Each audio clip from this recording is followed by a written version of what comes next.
اس کا ترجمہ کرتے ہیں، تو اگر وہ تمہارے حضور حاضر ہوں تو ان کے درمیان فیصلہ کرو یا پھر ان سے منہ پھیر لو، او اعرض عنہم، یا پھر ان سے منہ پھیر لو۔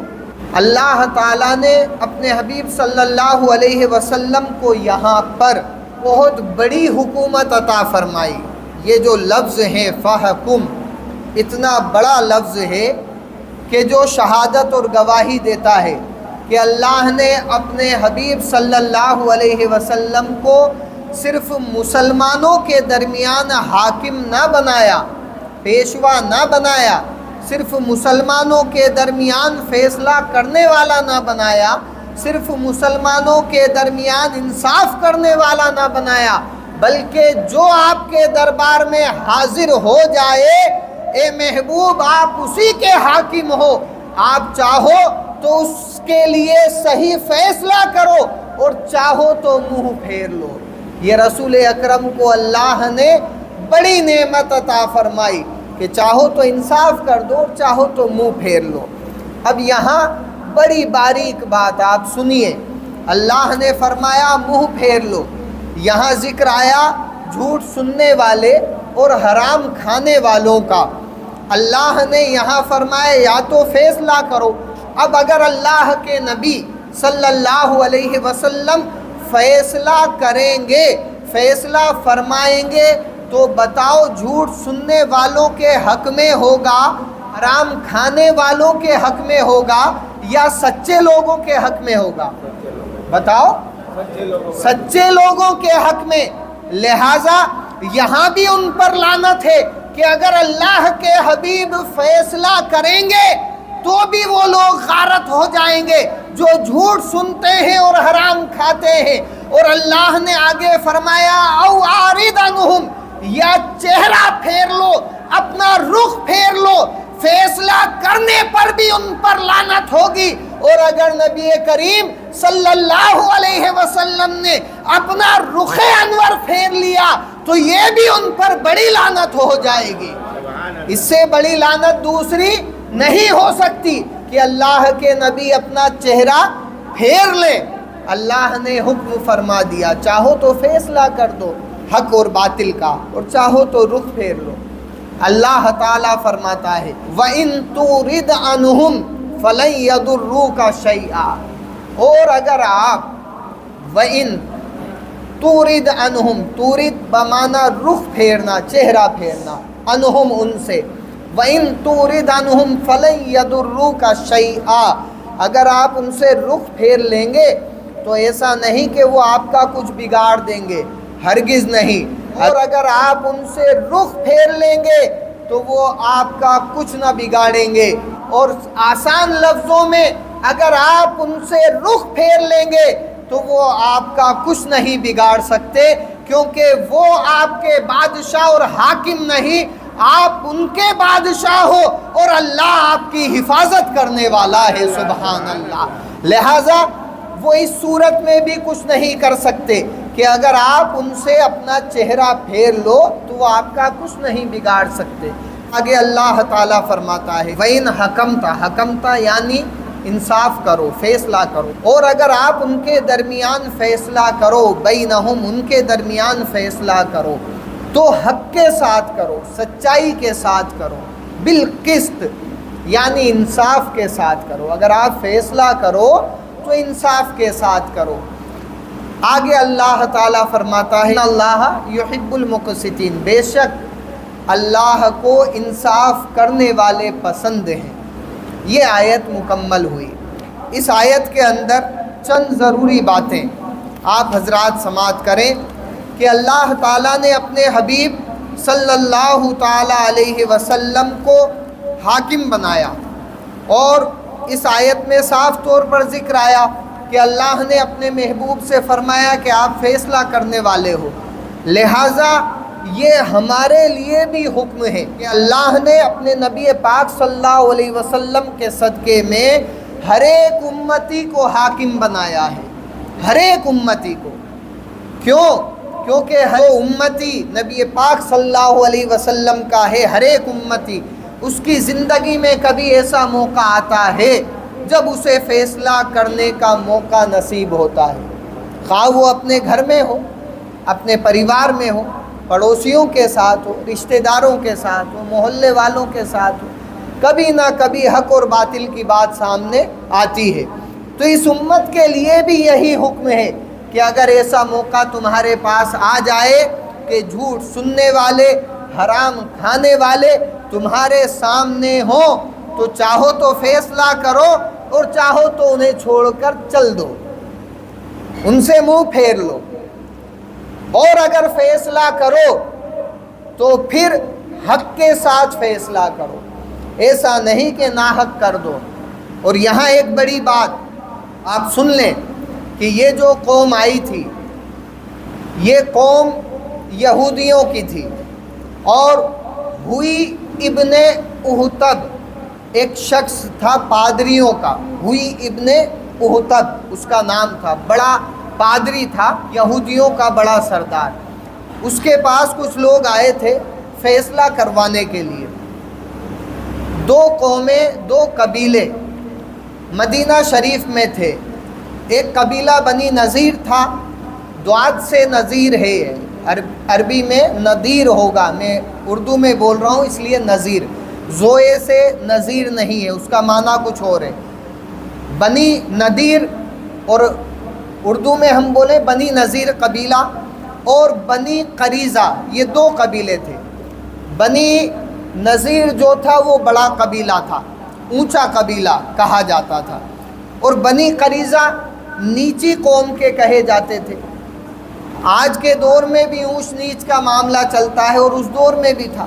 نبی پاک صلی اللہ علیہ وسلم کی بارگاہ میں آنے سے پہلے بنی قریظہ جو قبیلہ تھا، اس قبیلے کے کسی شخص نے بنی نذیر قبیلے کے کسی شخص کو قتل کر دیا۔ اب قتل کی جو دیت تھی، یعنی اس کا جو حق ادا کرنا تھا، مان لیجئے 10,000 روپے ادا کرنے تھے، تو یہ لوگ ہوئی ابن احتب کے پاس پہنچے جو ان کا پادری تھا کہ ایسا معاملہ ہو گیا ہے۔ دونوں فریق پہنچے، جا کر معاملہ پیش کیا، تو ہوئی ابن احتب نے کہا کہ ٹھیک ہے، اگر قتل کر دیا ہے تو تم نیچی قوم کے ہو، اور قتل کرا ہے اونچی قوم والوں کا، اس لیے تم ڈبل رقم دو گے، ڈبل مال دو گے۔ اور یہی ان کے پاس شیوا چلا آ رہا تھا کہ اگر بڑے سے کوئی گناہ ہو جاتا تو اسے تھوڑا سا ادا کرنا پڑتا اور وہ بری ہو جاتا، اور چھوٹے سے گناہ ہو جاتا تو اسے بہت زیادہ دینا پڑتا۔ یہ ان کے اندر غلط رواج تھا۔ جب ہوئی ابن احتب کے پاس پہنچے تو اس نے کہہ دیا ڈبل دو، تو بنی قریظہ جو قبیلے کے لوگ تھے یہ لوگ ناراض ہو گئے کہ نہیں ہم نہیں دیں گے ڈبل۔ اس نے کہا کہ اب تک تو تم ڈبل ہی دیتے آئے ہو، اب کون سا تمہارے ساتھ ایسا بادشاہ آ گیا ہے کہ تم ڈبل دینے سے منع کر رہے ہو؟ تم نیچی قوم کے ہو۔ کہتے ہیں کہ ہمارے ساتھ کوئی بادشاہ ہمارے لیے نہیں آیا، بلکہ بادشاہ وہ آیا ہے کہ جس کو اللہ نے پوری کائنات کا بادشاہ بنایا ہے، پوری کائنات کا بادشاہ بنا کر بھیجا ہے۔ ہوئی ابن احتب کہتا ہے وہ کون ہے جو تم میں فیصلہ کرے گا؟ آج تک تو فیصلہ میں ہی کرتا تھا۔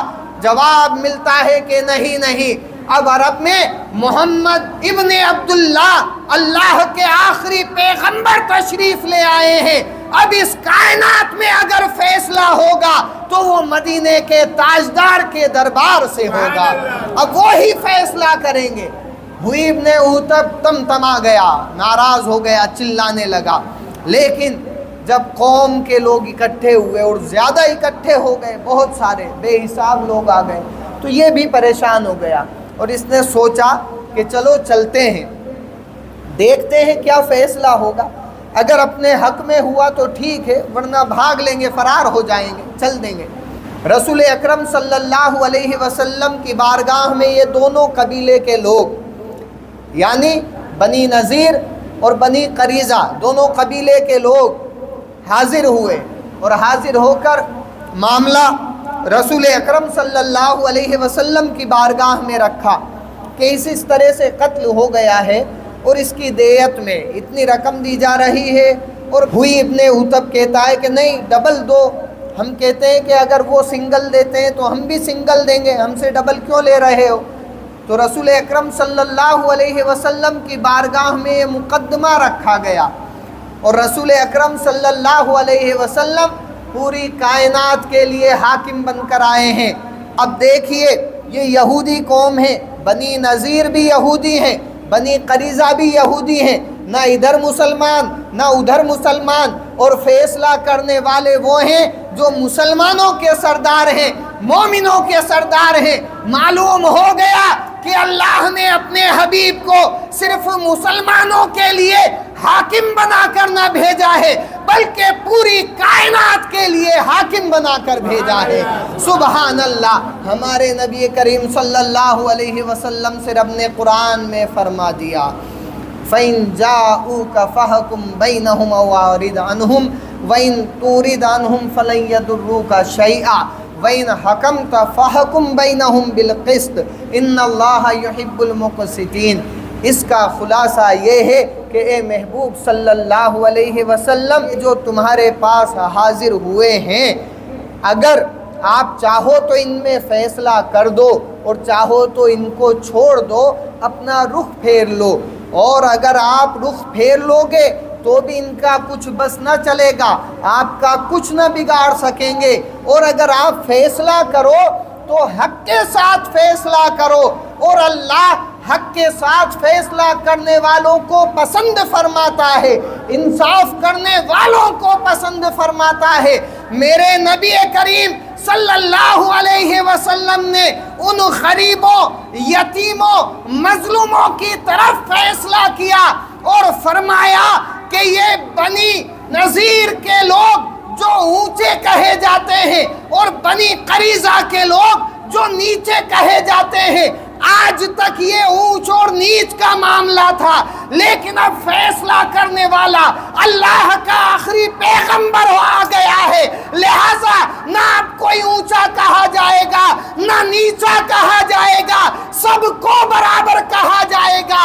ایک ہی صف میں کھڑے ہو گئے محمود و ایاز، نہ کوئی بندہ رہا نہ کوئی بندہ نواز، نہ کوئی بندہ رہا نہ کوئی بندہ نواز۔ میرے نبی نے فیصلہ کیا کہ جو دیت بڑوں سے لی جاتی ہے وہی ان چھوٹوں سے لی جائے، یعنی کہ برابر کا فیصلہ کر دیا اللہ کے حکم سے۔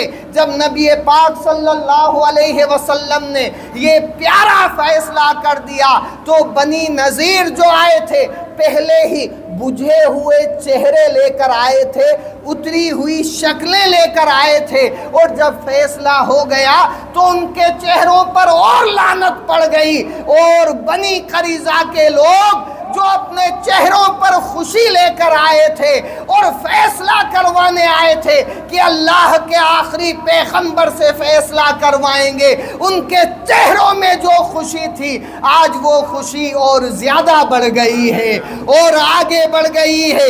رسول اکرم صلی اللہ علیہ وسلم کے فیصلے سے وہ لوگ خوش ہو گئے جو نیچی قوم کے کہے جاتے تھے نہیں بلکہ کہے جاتے تھے، وہ لوگ خوش ہو گئے۔ اور ہمارے نبی اسی لیے آئے تھے کہ ہر گرے ہوئے کو بلندی عطا فرما دیں، ہر ادنا کو اعلیٰ فرما دیں، ہر چھوٹے کو بڑا کر دیں۔ وہ نبیوں میں رحمت لقب پانے والا، وہ نبیوں میں رحمت لقب پانے والا، مرادیں غریبوں کی بر لانے والا، مصیبت میں غیروں کے کام آنے والا، وہ اپنے پرائے کا غم کھانے والا، وہ اپنے پرائے کا غم کھانے والا، فقیروں کا ملجا، ضعیفوں کا ماوا، یتیموں کا والی، غلاموں کا مولا، خطاکار سے درگزر کرنے والا، بداندیش کے دل میں گھر کرنے والا، اتر کر ہرا سے سوئے قوم آیا، اتر کر ہرا سے سوئے قوم آیا، اور ایک سیغے کیمیا ساتھ لایا، غریبوں یتیموں کا ملجا و ماوا، وہ اپنے پرائے کا غم کھانے والا۔ یہ اللہ کے رسول ہیں جنہوں نے اپنے پرایوں کو اعلیٰ بنا دیا۔